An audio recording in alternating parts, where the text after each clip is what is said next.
Yeah, thank you for having me tonight. This is beautiful. I didn't know what to expect, honestly, and I'm pleasantly surprised with so many beautiful souls. This is amazing.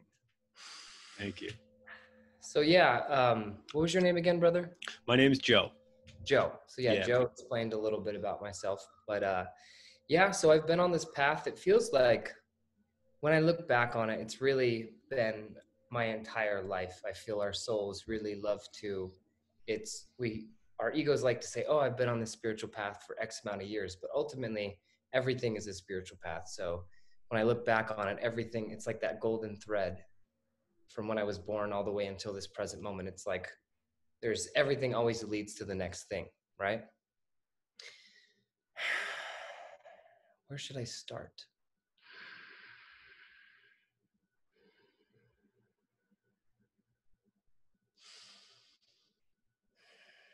So yeah, I guess what's coming up for me to share first is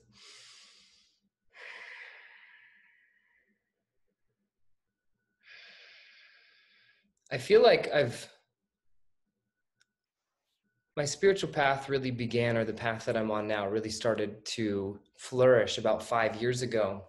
Um, but I feel like I've even been into that beforehand. I remember memories of when I was 11 years old, 12 years old, just like being super into Buddhism. I remember my friends and I were like, we would like have sleepovers, and then we would try to lucid dream and astral project and all this nutso stuff for youngins, you know?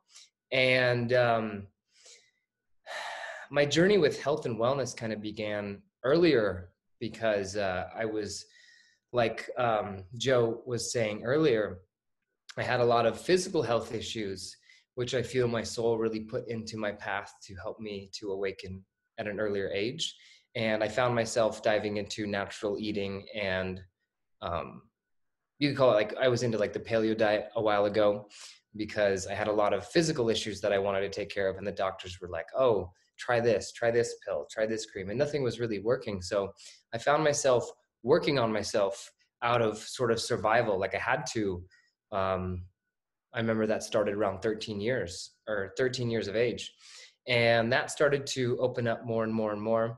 And then at the age of 17, I actually was very into music, and I'm still very into music. I bring in a lot of singing and different instruments during my breathwork circles.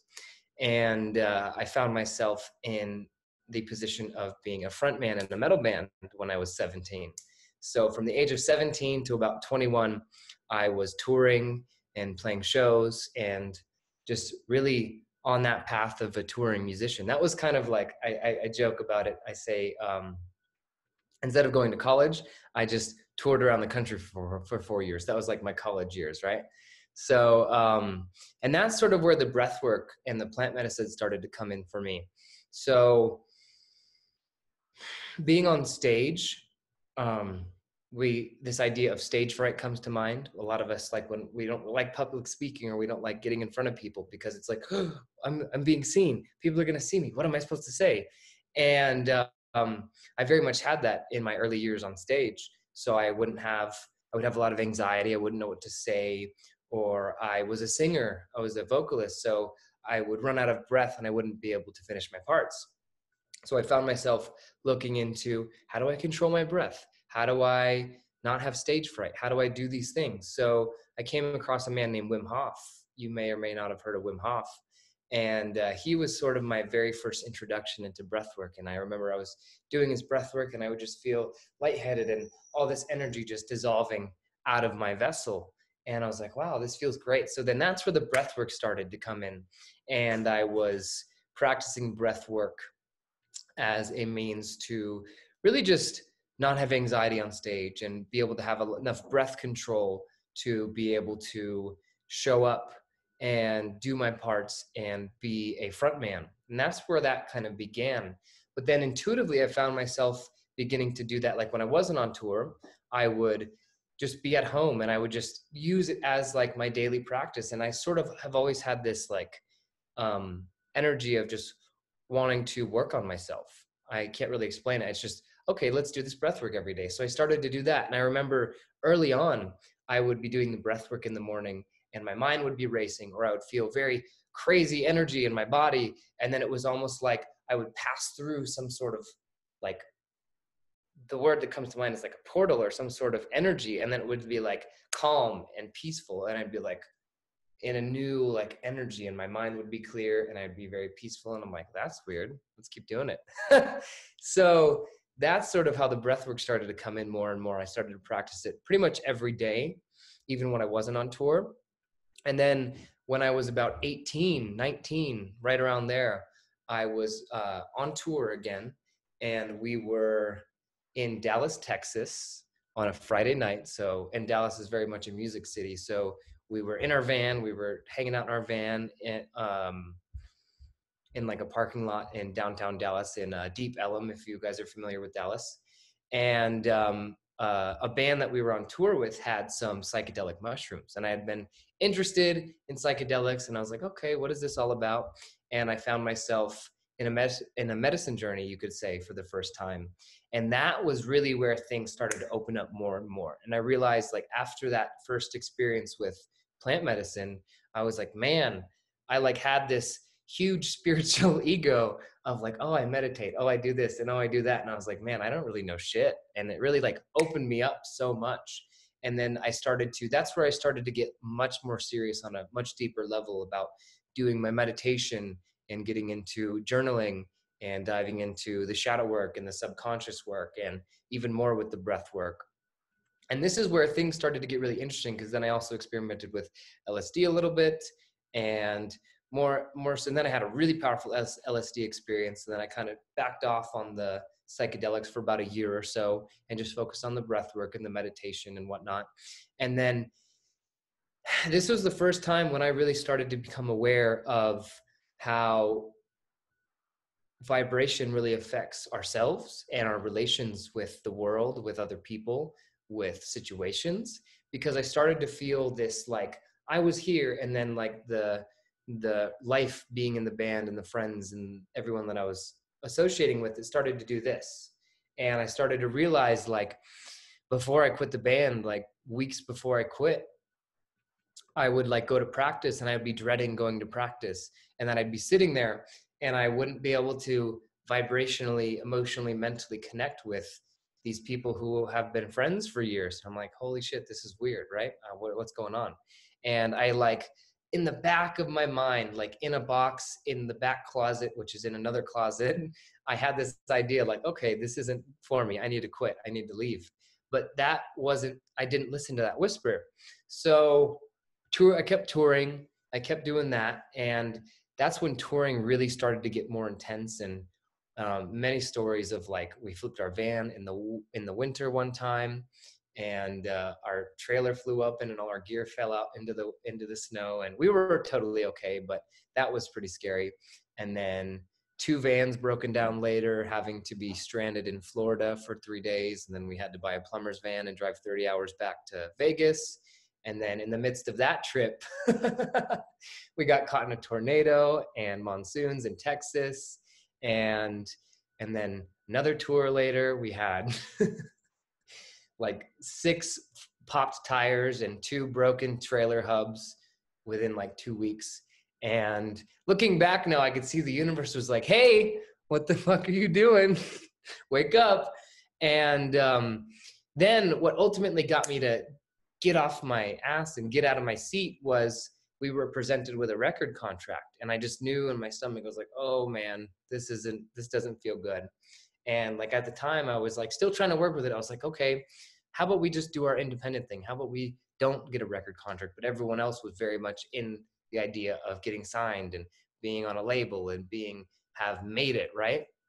And then that was a journey of 2 weeks of anxiety and fighting myself and being worried, like, oh my God, what am I going to do if I quit? What am I going to do if I don't quit?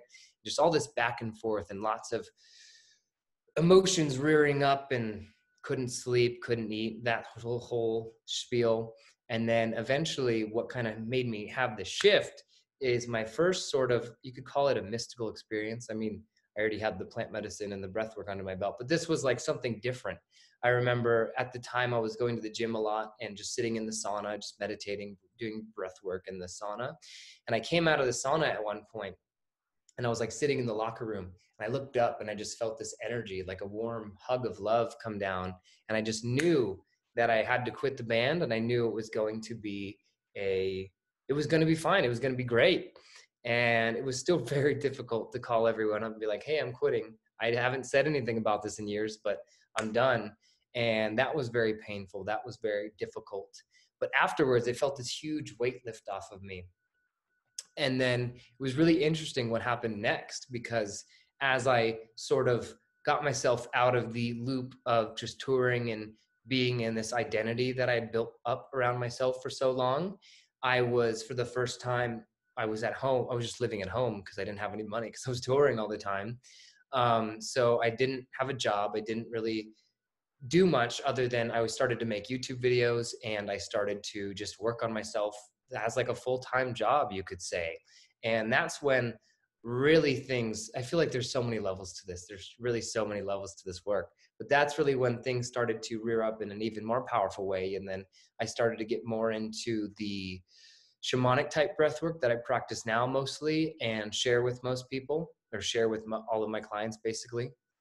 And this is essentially, if you've ever heard of holotrophic breath work or transformational breath work, that's sort of how I present it. But I also bring in the instruments and the singing and the shamanic music and really the energy of the shamanic journey into it. So that's why I didn't coin it, but I call it shamanic breath work. And that's when I really started to dive more and more into this. And this is when even more of the healing started to occur, and like huge releases of emotion, huge releases of old dense energy. And yeah, and it was just like so much more after that. And at the time I met one of my mentors who I'm close with still, and he was hosting a retreat at one point. And then I got invited for the first time to sit in an ayahuasca ceremony. And it was like, that's when the plant medicine started to come back in even more. And at that time, it was like a year and a half of just like the LSD experience I talked about. It was like really powerful. So I kind of backed off. And then my next experience was with the ayahuasca. And I was like, okay, I've been hearing about this for a while, so let's give it a shot. And I wish I could put into words how that experience was, but it was so powerful. It was so transformative. I really understood the difference between just working with like just doing mushrooms with your friends and sitting in a ceremony with a trained medicine person drinking sacred medicine with the intention to heal. Like that opened up so much for me, and like things just started to get more powerful after that. And I had 2 retreats with ayahuasca after I quit a couple months afterwards. And then that's when the dark night of the soul really started to come in. So it was like, these people were like, okay, we're not going to work with you anymore. So then it was like, okay, now I'm by myself. And then I didn't have any money. I wanted to live on my own. But then my family was like, hey, we're going to move to the other side of the country. We're going to move to New York, into the woods in Woodstock. And I was like fighting. I was like, no, I don't want to go. No. And I had to, because I didn't have any way to not to. And it just felt like intuitively that's where I was being pulled. So come into this experience, I was living in Woodstock, and we didn't even have a house when we got there. Like, I don't know what happened with the lease or the realtor or how that was all going, but essentially it was a month-long retreat basically that spirit is orchestrated for me, where I was just living in this house, this like random farmhouse, like 2 hours outside of Woodstock in the middle of the New York woods. And it was just really a lot of shadow work, a lot of, like I said, the dark night of the soul. So it was a lot of heavy density. It was literally, it felt like a death experience. I remember at one point I was like laying in bed in the midst of all this, and it was just like I was depressed, I was worried, my body didn't feel good. And then I realized the power of the dark night of the soul when I had this shift where I was like telling myself this story so much about how I was feeling and who I was and all of this. And I realized like, who I truly am is not this story that I've been telling myself. And then that's when things like, it was like I had to go all the way down to rock bottom, and then things slowly started to come back up, right? And then eventually we got a house, and then I was living at that house for a couple weeks or so. And then I remember it super vividly. I was laying in bed, and at this time I was doing a lot more like meditations to bring in more light and kind of raise my vibration and activate more of my DNA. And I could start to feel that I was starting to become more aware of this sort of ascension, if you want to call it, that we're going through, and the power of the light work and the bringing in these new vibrations. And then I was trying to go to sleep one night, and I was spelled that wrong, ayahuasca. Yeah, that's basically how you spell it. And yeah, so I was trying to go to sleep one night, and I couldn't sleep. It was like, just I could feel the energy of my higher self and my spirit guides just keeping me up, like downloading new frequencies. And then all of a sudden I had this vision pop in my head at like 2 a.m. and I saw the map of the United States, and it was like, you need to go back to the West Coast where you came from. It was like, your hero's journey's done here, time to go back. And then all this doubt, all this worry rose up within me. I was like, well, I don't know how I'm going to do that. I don't have any money. I only have like $200. Like, I'm going to work here at this one job for, I was literally getting a job in Woodstock as this was coming up for me. I was like, okay, my mind kicked in and was like, okay, I'm going to work here for 6 months. I'm going to save up this amount of money. I'm going to buy this, and then I'm going to drive back. And my higher self was like, that's cute, but I have a much quicker, easier plan for you, right? So it just came to this point where my intuition and my truth was rearing up so powerfully that I couldn't ignore it. And I just had this download where my higher self was like, hey, you got $200. I bet you can find a discount plane ticket. So essentially I spent $165, $170 on a plane ticket back to Las Vegas.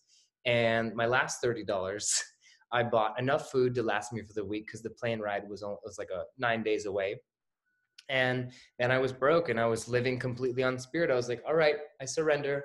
I trust whatever's happening right now. I don't know what's going on, but I trust it. And it was like, I was thinking back to when I was guided to leave the band, and I was like, okay, I can trust this. Let's just go with it. Let's see what happens.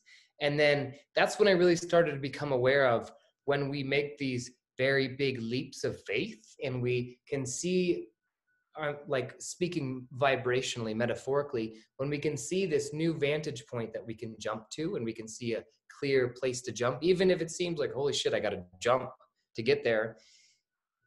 Anything, it's like, once you anchor your energy into that decision and make that decision to take that leap, all of the density that you're carrying that is keeping you where you are is going to literally get whipped out of you to get there. So like that 9 days before I jumped on that plane, oh my God, it was so much like, I wouldn't call it a panic attack, but it was like a lot of that just like emotional release and processing, and like, oh my God, I'm going crazy, and holy shit, what's going on? And oh my God, this is intense. I don't even know how to handle this right now, that sort of thing. And then things just started to get really magical and amazing after that. I like to use the metaphor of like riding the waves of the ether, like a vision that came through for me around that time that my higher self shared with me. It's almost like, it's like you see a staircase, and you can see the first step is physical and the last step, but then everything in between, there's no steps there. And then the mind is saying like, oh, I can't walk up that. I have to spend hours and days and weeks and months to build these steps. I can't get up there. But then the riding the waves of the ether comes in, and it's like, once you go to place your foot, the step appears. And then you go to place your next foot, and the step appears. And then when you lift this foot, that step is gone. And then it's like literally walking on sacred geometrical waves of etheric energy, right? So that started to come in, and I had a friend at the time who lived in New York City, because that's where I was flying out of. And he was literally flying back from Japan the day that I was going to be in the city. So he was like, yeah, you can stay with me. And then we ended up doing 4 hours of healing work together that day, which was really powerful. And like the whole mind stuff, sorry, I'm just reading some of the comments. And the whole mind stuff, like, oh, I don't have any money, I'm not going to be able to eat, I don't know where I'm staying. All of that was blown out of the water. I was like, as I was leaving, a family member sent me money, and I was like, here you go. And then my higher self was like, okay, we're not going to play this lack scarcity game. We're not going to act like we don't have any money. So my higher self guided me. I bought like a $70 Uber, and then I bought like a $70 dinner. And I was like, I was like, what the hell? My higher self was basically saying, we're grounding in the energy of abundance. The money is just a reflection of abundance. It's not what causes the abundance. It is abundant when you are abundant. And I was like, okay, cool, let's go with it. So then things went and I flew back to Vegas, and then I was like by myself. I was just this hippie with 2 backpacks sitting in Whole Foods, not knowing what I was doing. And then the waves of the ether were still rolling. And then I just found myself in a park. And then my higher self was like, why don't you go on Instagram Live? I was like, that doesn't make sense, but okay. I just flew back across the country. Let's do it. So then I did that. And then my friend, Paris, who lives in Vegas still, I love that. The money is the reflection of abundance, not the cause of abundance. Exactly. Love that. So then my friend hopped onto the Instagram Live and was like, hey, I'm at this coffee shop. You're in Vegas. Come hang out. So then I Ubered there. And then he was like, yeah, you can stay with me for a couple days. Bam, grounded that in. I was like, thank you, Spirit. And then I ended up staying with my dad for a couple weeks there. And then that's when my soulmate started to come in. So my soulmate, my girlfriend, Dana, we've been talking online because we met on Instagram, as funny as that sounds. And we'd been talking for about 6-7 months on the phone. And then she was actually, while I was in Vegas, she was going to a retreat in Vegas. So we were able to connect physically for the first time. And then, and then it just kind of happened very beautifully where we connected. And like, you ever hear the stories of people, like they just know it and then they get married in 3 days after meeting each other? That's kind of what happened with us. We didn't get married, but like, we're like, okay, this is a thing. So then we ended up getting a place together in California. And then things just started to unfold after that. And now I'm in this place where I'm living in Sedona. We're living together. I get to do breathwork full time. And it's been a crazy fucking ride, to be honest with you. But what I'm feeling called now to do after sharing my story and my process and how I've ridden these waves in this 5th dimensional energy, grounding abundance with each step, straight up. I feel called to open it up for questions. If anybody has any questions or anything they feel called to share, I'd love to create this kind of community share circle. Spot on, man. That's exactly what we do at this point too. So beautiful. That was fantastic, man. That got me all jacked up. Especially, I was in a metal band myself, so yes, yeah. So like, as soon as you said that, the bells just started going. I was like, oh yeah, this dude gets me. So I won't take over the microphone yet because I have a tendency to do that. So I'm gonna ask any either Kristen or Tracy to let me know if they see anybody with their hand raised, and yeah, I'd love to see if anybody else has any questions before I start speaking up. Cool. So anybody let me know, and if not, then I'll go ahead and just start asking. So I'm going to go. So, dude, the whole idea that you know how to listen to spirit, that for me, I think is something that many people struggle with, that the bouncing between what is telling me, what is the spirit voice and what is the self-sabotager voice. Mm-hmm. So it's really intriguing to me because it seems like you established a understanding of that voice at a very young age. Yes, I'm only 23 right now, actually. So that's even more awesome. So that you oh man, you got so much awesomeness ready to go for you. That's killer. But like you said, like at 7, right? It was like when you first really started, like, or was it like 11 or 12 when you were hanging out with your friends and you were starting to like figure out that there was something deeper than just the surface? Yes. How did you maintain that? Because I had that as a young kid, but then it disappeared as I got older. And I'm reestablishing it, but the retraining of being able to listen to it in such a clear way, like it seems you have. Mm-hmm. How did you maintain that? Or how did you get it back if you've lost it? So what's coming up for me is really, I'll be totally honest with you. I didn't maintain it full long from when I started to like where I am now. Now I maintain it because now I'm in a different energy, but I feel like everyone has a different journey and everyone has a different process with it. But I feel like for me, it kind of came in at an early age to kind of plant seeds and ground in certain energy into my subconscious. And then it was like the programming and the things that I was fed at a young age of like what success is and what you should be doing with your life and what not to do. And all those things started to kick in and the emotional trauma started to manifest itself. Because one thing I highly believe is that when we have certain energies or traumas or things in our shadow, they come out. They don't like trapped emotions never die. And in my case, one of my biggest practices with healing throughout my life thus far had been with my stepfather, with my dad, and having a lot of fear around his anger, and then fearing my own anger from that, and kind of bottling my anger because I was afraid of it. And that came out. And I'm not saying the metal band was a mistake, because it's all beautiful, it's all perfect. But I found, looking back now, that all that trauma and trapped anger and trapped emotion came out as me being a metal vocalist and screaming at people across the country, right? Yeah, man. So I feel like, to come back full circle and answer your question, I feel like I didn't necessarily maintain it, but it was always there. It was like, you can never ignore the inevitable, but you can run around and play around in ego land for as long as you want, until you realize that that's the only way to go.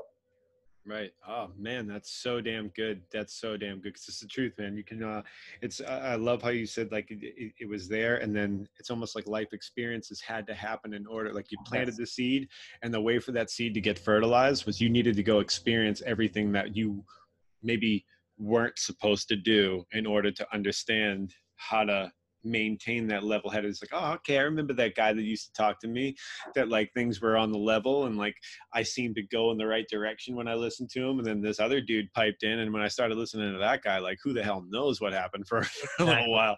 And every now and again the other dude would like sprinkle in a whisper, and he'd be like, I think I'm going to listen, like your mushroom experience. It's like a sprinkle in a whisper. And that day when you're, because I remember the metal world. It's as much as I love it still, there is an energy in it, and it's there's an energy in it, and it's tough to be, especially if someone says, hey man, mushrooms, and the energies are almost imbalanced. So for you to be able to listen to your soul in that moment, and then to have the experience, super cool, man.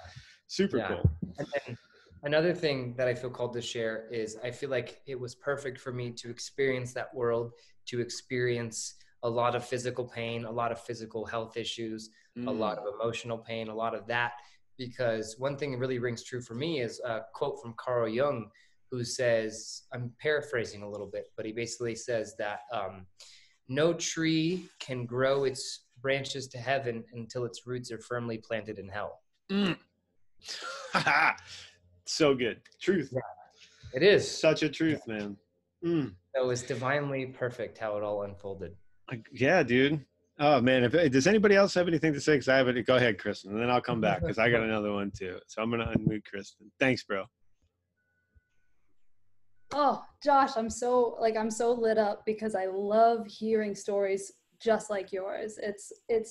I like took a bunch of notes because there's so many parallels to like so many of the people who tune into these groups. It's like the plant medicine, the health crisis, the what you call riding the ethers. I actually refer to as surfing the Zavuya. It's like it's like the way that you expressed it was so beautifully. Like you have to take that step and not know where it's gonna land. Like you have to lift that one foot off the ground for the stepping stone to pop up. You know, you have to, it's like the epitome of this spiritual journey.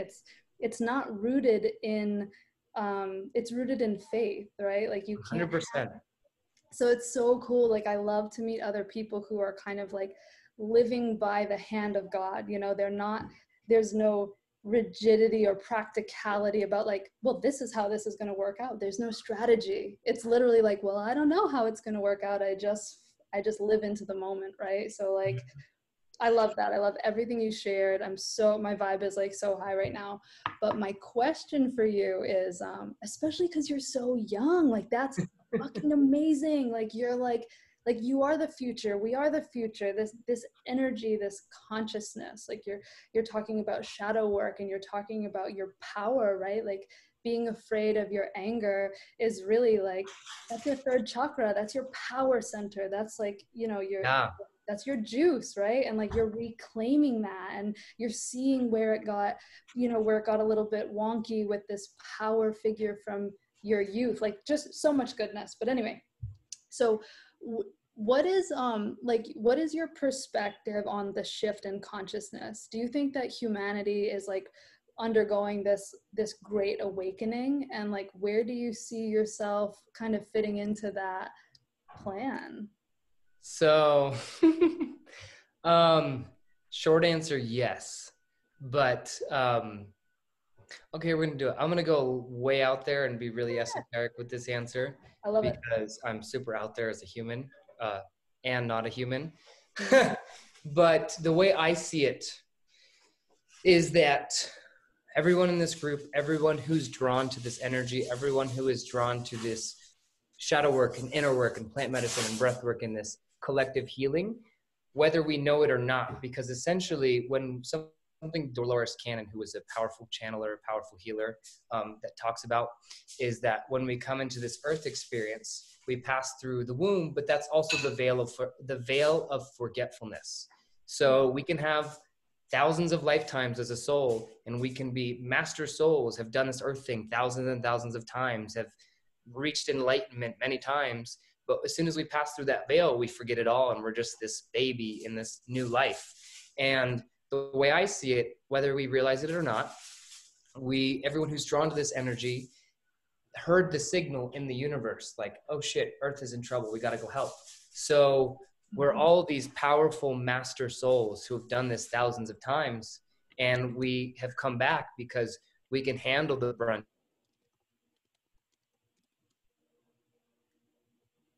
Uh-oh. We've lost him. Hopefully he didn't dip spitting out. Too much truth. That's what happens, dude. The energy just collapses the system. He'll be back. I can feel it. Yo, on a real note, Kyle and I were talking exactly what he's talking about right now today already. So this is like, this is what Kyle and I talk about all the time. How many of us are just remembering our soul contract, right? Like we had to forget, we agreed to forget. But we're all remembering, like, oh, we've done this before. We're just here to reawaken everybody else. So wild. It's so wild. I hope he can come back. He must have lost connection. Hopefully he makes it back.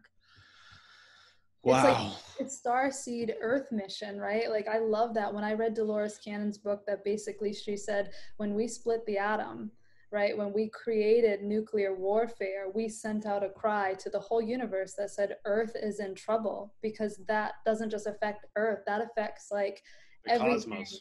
Exactly. So all these really, really powerful souls incarnated as a way to help raise the frequency. So because the higher the frequency, the closer we are to truth, and the more we can really remember who we are, you know? So it's like, just such powerful stuff. I can't wait for him to come back on. I'm praying to God that he's coming back. Yeah, Betty, I'll unmute you. I think I left it so people can unmute themselves. So give it a shot because I don't want to get back in that bounce and forth of unmuting and muting. Go ahead. Okay. So talking about Dolores Cannon, remember I mentioned Mary Hardy?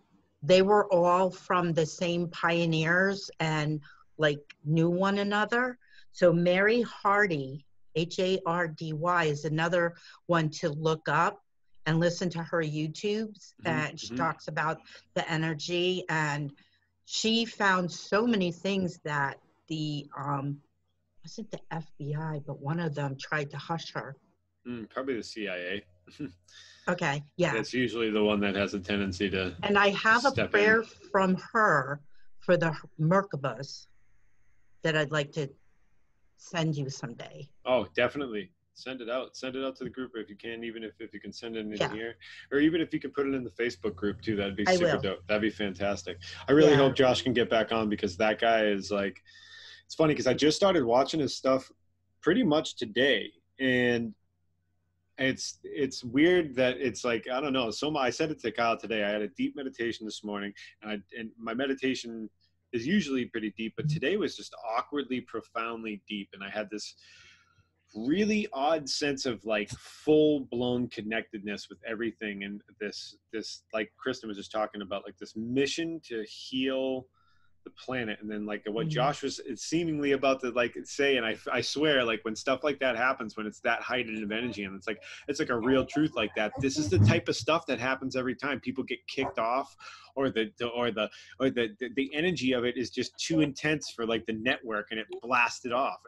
It seems esoteric, But something I've really been thinking a lot about lately is this esoteric, that word, just that idea that like, this is something that's just like out in fairyland that's not real. I just think we really have to come to grips with the idea that there's shit out there that we don't have the antennae to recept, and we have to be comfortable with the idea that we're not supposed to. But back to what Josh was saying and back to what Kristen was talking about, it's like taking those steps on the steps without knowing that the step is there.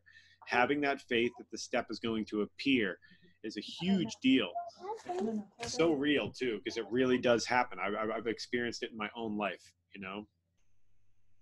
Were you trying to contact him at all, Kristen, or contact Kyle or anybody? Yeah, I messaged him through Instagram to see if but I'm not in direct contact with him yet. Yeah, I'm gonna try to see if I can get into Kyle. But I mean, for the meantime, let's open it up. How did that land? Yeah, with everybody? I see Claudia's had her hand up for a minute, so I'm gonna unmute Claudia real quick. Yo, what up, Claudia? Wait, did I unmute? Yeah, you're good. You're here. I just love what he said around ayahuasca, though, because I've been having like a real struggle with it lately, because I feel like a lot of people are looking at it as a quick fix, as like, you know, you drink one ceremony and it changes your life. And I've definitely seen people have that experience. But I love that he went through and talked about going through his dark night of the soul after his ceremonies, because there are, you know, like, it's definitely like, I feel like it's been too glamorized. And I know that we talked about this too.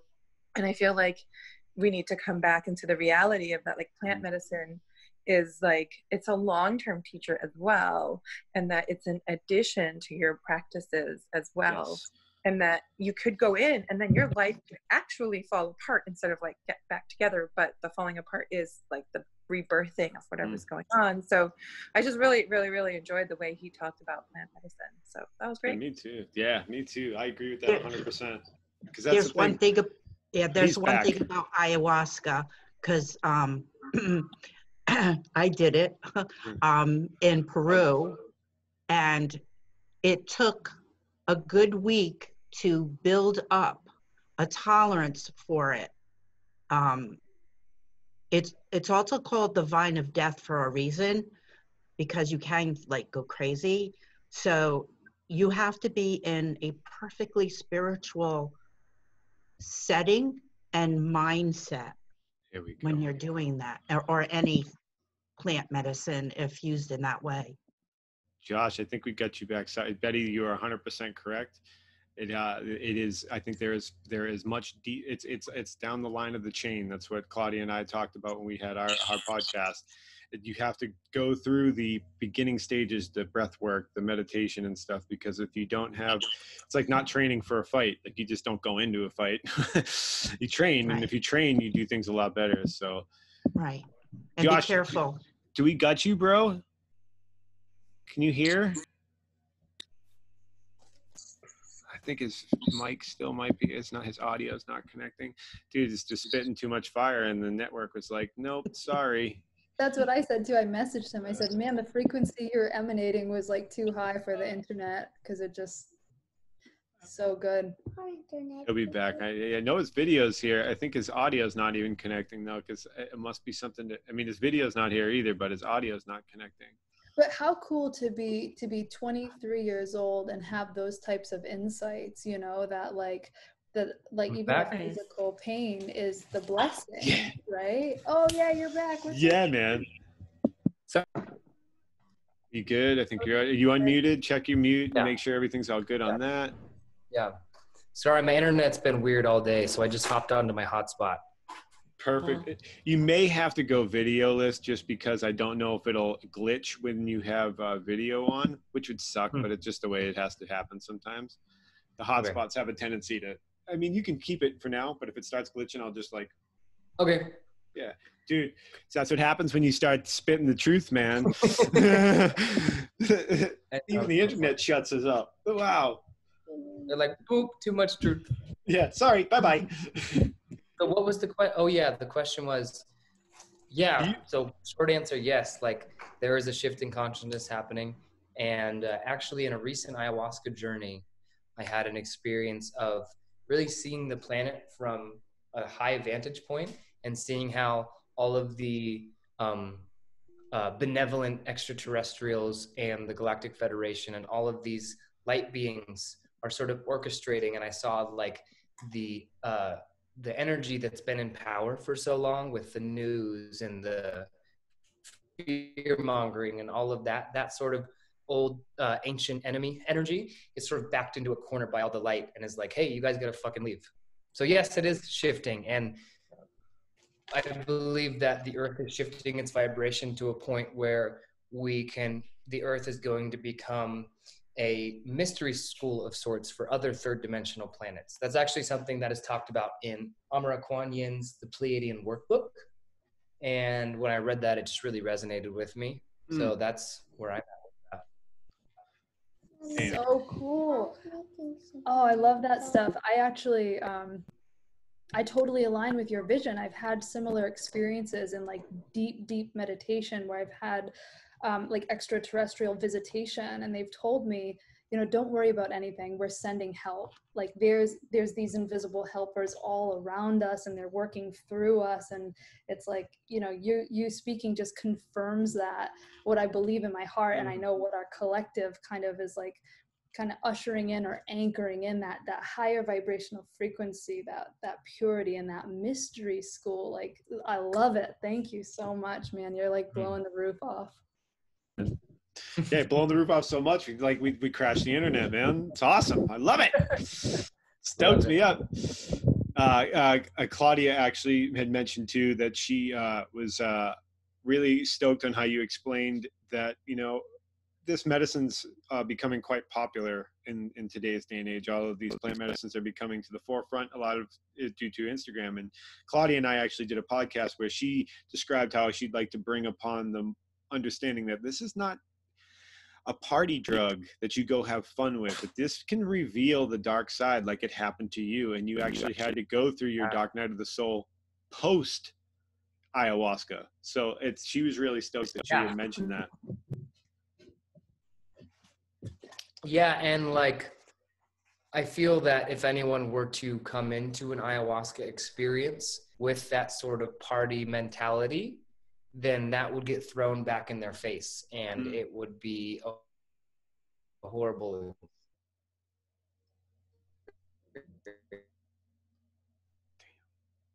Yeah, that actually did happen. I went with someone who was looking for the sort of like fun experience, and ayahuasca gave him a lesson and then shut it down. And then he went up to the shaman and asked for more medicine, and the shaman said no. Wow. And so the shaman knew. Oh yeah. I love that. Yeah. And then it was he got so angry and so upset, but yeah, so yeah, that will happen. It gets shut down. Yeah, that definitely. and that speaks to the intelligence of the medicine, you know. Yeah, that's one thing that I feel is known by those who work with the medicine, but might be a little not totally clear to those who are sort of looking at it from the outside in, is that every medicine that you work with, mostly, I mean, from my experience, just the medicines that are actual plants. So ayahuasca, mushrooms, what's another one? Guachuma, San Pedro cactus, peyote cactus, all of the actual plant psychedelics are, they have the psychedelic component with them, and then they also have the consciousness of that plant. So in the same way we have human consciousness, the plants have a very high level of multidimensional consciousness, and they choose to come into this physical universe as a plant, because if they were humans, that would be like a step down for them, right? So it's like, you're not just ingesting substance, you are bringing in the spirit and the consciousness of this medicine. So that's why if you ever see people like shamans or people that work with this medicine, they have a completely different energy about them, because their consciousness has become one with plants that they work with. That's unbelievable. That's awesome. Because it's funny because I remember watching one of your videos, and you were doing some hape, and you were making tools, and you were talking about how that certain plants like certain psychedelic medicines such as DMT, not Bufo alvarius DMT, but just straight DMT, is although it can function as a medicine for people, it doesn't come with a guide. And I really liked how you said that all the other medicines like the ayahuasca, the wachuma, the ibogaines, and all the plant derived medicines, they come with like a guidance system. And that's what I think it's awesome about your knowledge surrounding that, because again, to the buzz that's being created around these things, I think that there's a much deeper knowledge that needs to be known, that some of these things don't come with the references, they just come with the experience. And you need somebody that like has the walking stick, that's got the knowledge that's in front of you, that's like, hey, I've walked this path, let me make sure you don't step in like a deep hole or fall off the edge of the cliff. You know, or have a psychotic break, you know. Totally, man, totally. Yeah, Joe, I think Tracy has a question. Oh, let me go get Tracy. Yep, hold on. Sorry for all the glitches, folks. It's just, this is what happens with the internet nowadays. I got it, Joe. I got it. Rad. Hey, and actually, this will be the last question I'll be able to answer, because I didn't know this was like an hour and a half, and I actually have another call with a client here soon. Totally cool, man. Totally cool. Perfect, because my question is about how to connect with you. I'm hearing you talk about breath work, and that just came into my consciousness in January. So I'm really intrigued of dissipating density, like through your story that you shared, through the body work. And so could we ever get a session with you, even though I'm in California and you're in Sedona? Yes, I do online breathwork sessions. Can you put in the chat how we connect with you? Because that would be an awesome. Yeah, so I just dropped my link. I dropped my link for the Calendly link, so it has all my availability, and it's really simple, name and email, and then you pick your time and you pick your day, and then we'll hop on the phone and we can connect via Zoom or on the phone. And right now I actually have another group coaching program that enrollment's only open for a couple more days. But so I have that, and then I do one-on-one sessions over Zoom, and then I also do Instagram, and I do breathwork ceremonies weekly on Zoom that are donation-based. But that's a great way to connect with me, actually, right? Perfect. Thank you so much. Such a treat to have you with us tonight. Thank you, Joshua. Divine. Yeah, thank you so much. Thank you, Josh. Right, well, I have to get out of here, guys, but I absolutely had an amazing time. I'd love to do this again if that's a thing that you guys do. Hell yeah, man. Yes, we do. Awesome. Thank you, brother. Thank you so much. I'll also drop, hold on one second. Let me do man. this. I'm going to drop my Instagram in the chat in case you guys, because that's where I'm super active on in terms of social media. And I do stories. You guys can reach out to me via message, and I post breathwork on there. I post things that I'm up to and offerings that I have on Instagram. So that's where we can stay connected. And thank you, beautiful souls. Yeah, this was so beautiful to share this space with you guys, and I look forward to connecting with you guys on Instagram. And if any of you guys book a call with me, I look forward to connecting in that way. And just sending you guys so much love, so much light and awakening, healing energy and abundance and health and vitality and just everything. Take it. Yeah, baby. Dude. Yeah, welcome to the fam. Welcome to the fam, Josh. Love you guys so much. Much love, brother. Thank you. Thank you so much. Take care, man. Wow, everybody. What did you all think of that? Loved it. That was super fire. That was awesome. That's super cool. I really love how the tribe of people is really, the magnet is growing stronger. I just want to share that I'm always impressed with your knowledge in this group. Like every time I hear, each week I'm learning more and more about your experiences and your knowledge, your wisdom, and we're all on a journey together, like you said, and we are connecting, I think, for a reason. And so thank you for just the sharing that happens, and just how it's awakening things within me and all of us, I think. And I think we are all earth angels. I really do. Bingo. Yeah, I like it. We're just remembering, right? Like we're remembering that what we forgot when we chose to forget. We agreed to forget, Yeah.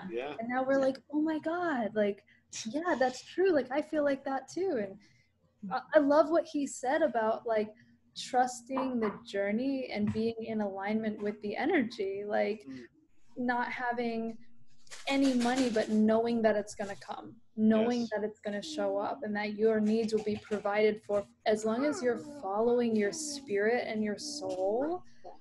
Like, it just shows up, you know. It's really amazing. And man, his energy was so high frequency. I can still like feel the presence that he brought to the group, you know. So Straight cool. up. It was awesome. Well, I mean, as you can say it, you just said it, Kristen. We've generated a ridiculous amount of energy tonight. So, I mean, if you want to read the closing, and we can send this stuff out to people, especially, you know, I don't know if any of you guys have seen it, but what happened in Beirut is absolutely terrible. And I have friends who are Lebanese, and I'm feeling for them and their families right now. So send out a massive amount of love to them if you guys can, because no one really knows what happened, and it's pretty devastating, not only just to Lebanon, but also to our planet. There's a lot of bad stuff that went into the air. So let's try to use Tracy's meditation in the beginning to dissipate that cloud. So yeah, we'll take all of that energy that we generated and all of that magic that happens when the heart opens and it connects with other people, that heart field energy, and we'll dedicate the merit of this meeting to all of those who are awakening at this precious time, and also the people who have been affected by the explosion. We dedicate the merit to them, and may our efforts to better ourselves help shift planetary consciousness from fear into love. May this energy ripple out into the world and awaken those with closed hearts, illuminate closed minds, and inspire all to live within the presence of compassion and generosity. Yeah, beautiful. I love all you guys so very much. Thank you for being here tonight. What a and treat. Yeah, it was great. We'll see Thank you all you. Sunday and next Wednesday. Thank you, everybody. Thank you, Joe, Oh, for wait, facilitating. we have that special meeting Friday night. Friday I night. think I almost forgot about that, and y'all don't want to miss it, because if you go to our Facebook page, I posted a video of the mission that this particular woman is super passionate about. I cried myself pretty profusely for about 20 minutes because it is so powerful, the amount of energy that these people are trying to put forth to save their land. If it doesn't touch you, I mean, it'll everybody in this group, I know it will hit you profoundly. So definitely go check that video and try not, it's a late night, it's 10 o'clock meeting, but it'll be worth it, because when you hear Pua speak, it is like, whoa, it'll cut through you in a greatest of ways. So yeah, so if you guys can make it Friday night, that'd be awesome. I love you all so much. Bye, everybody. Good night. Peace out.